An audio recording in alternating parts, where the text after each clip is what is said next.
Hello, welcome to my channel mister and missus magic kitchen. ఈరోజు మన magic కిచెన్లో మెంతికూర మటన్ కర్రీ ఎలా తయారు చేసుకోవాలో చూద్దాం. చాలా మంది మటన్ కర్రీ చేయడం అంటే చాలా టఫ్గా ఫీల్ అవుతారు. కానీ మటన్ కర్రీ చేయడం రాని వారు కూడా ఈజీగా మెంతికూరతో మటన్ కర్రీ ఎలా తయారు చేయాలో ఈ వీడియో లాస్ట్ వరకు చూసి అన్ని స్టెప్స్ కరెక్ట్గా ఫాలో అవుతూ చేసేయొచ్చు. మరి మెంతికూర మటన్ కర్రీ తయారు చేయడానికి కావలసిన పదార్థాలు ఏంటో చూసేద్దాం. మటన్ 1/2 kg, ఆలుగడ్డ 2, ఇది కంప్లీట్లీ ఆప్షనల్, చిన్న మెంతికూర 1 కట్ట, ఆనియన్ 1, టొమాటో 1, కొత్తిమీర, అల్లం వెల్లుల్లి పేస్ట్, కారం, ధనియా పొడి, మటన్ మసాలా, పసుపు, ఉప్పు, దాల్చిన చెక్క, లవంగాలు, వెల్లుల్లి.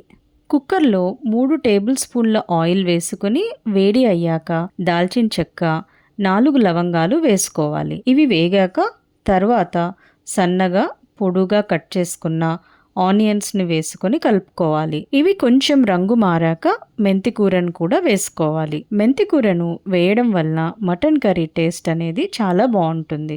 ఆనియన్స్, మెంతికూర బాగా ఫ్రై అయ్యాక 2 సార్లు కడిగి పెట్టుకున్న మటన్, పసుపు, రుచికి సరిపడా ఉప్పు వేసుకోవాలి. ఇవన్నీ మటన్తో బాగా కలిసేలాగా కలుపుకోవాలి. మటన్ కర్రీ బోన్తో చేస్తే కర్రీ టేస్ట్ చాలా బాగుంటుంది. మటన్లో వచ్చే వాటర్తోనే మూత పెట్టి ఉడికించుకోవాలి. స్టార్టింగ్లోనే మటన్ కర్రీలో వాటర్ పోస్తే అంత టేస్టీగా ఉండదు. తరువాత 3 టేబుల్ స్పూన్ల అల్లం వెల్లుల్లి పేస్ట్ వేసుకోవాలి. అలాగే టొమాటో కూడా వేసుకొని మూత పెట్టుకోవాలి. అల్లం వెల్లుల్లి పేస్ట్ మనం బయట కొనేదానికంటే కూడా ఇంట్లో తయారు చేసుకున్నదైతే నాన్ వెజ్ కర్రీస్ టేస్ట్ అనేది చాలా బాగా వస్తుంది. 10 మినిట్స్ తర్వాత మూత తీసి కలుపుకోవాలి. మళ్ళీ మూత పెట్టి ఉడికించుకోవాలి. 10 మినిట్స్ తర్వాత మూత తీసి 3 టేబుల్ స్పూన్ల కారం వేసుకొని మటన్కి బాగా కలిసేలాగా కలుపుకోవాలి. తర్వాత ముక్కలుగా చేసుకున్న ఆలుగడ్డ వేసుకోవాలి. ఇది కంప్లీట్గా ఆప్షనల్. ఆలు వేయడం వలన కర్రీలో గ్రేవీ చిక్కగా వస్తుంది. గ్రేవీ ఎక్కువగా కావాలి అనుకునే వాళ్ళు ప్లెయిన్ మటన్ కర్రీ కంటే ఇలా ఆలు వేసుకుంటే గ్రేవీ టేస్ట్ బాగుంటుంది. ఇది కంప్లీట్గా ఆప్షనల్.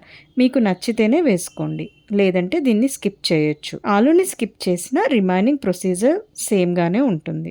నెక్స్ట్ 1 టేబుల్ స్పూన్ ధనియా పొడి, 3 టేబుల్ స్పూన్స్ మటన్ మసాలా వేసుకొని కలుపుకోవాలి. ఇప్పుడు మళ్ళీ 10 మినిట్స్ మూత పెట్టుకుని ఉడికించుకోవాలి. మూత తీసి చూస్తే ఆయిల్ ఇలా సపరేట్గా వస్తుంది. ఇప్పుడు 2 గ్లాసుల వాటర్ వేసుకొని కలుపుకోవాలి. నెక్స్ట్ ప్రెషర్ కుక్కర్కి విజిల్ పెట్టుకుని స్టవ్ని హై ఫ్లేమ్లో పెట్టుకోవాలి.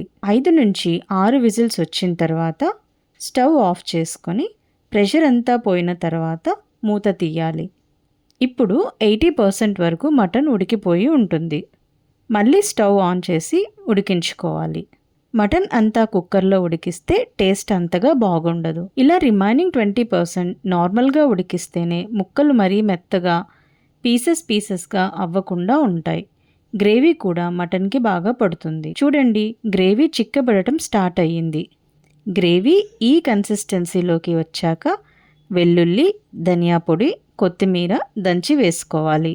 చివరగా కొత్తిమీర వేసుకొని స్టవ్ ఆఫ్ చేసుకొని బగారా రైస్తో తింటే చాలా బాగుంటుంది.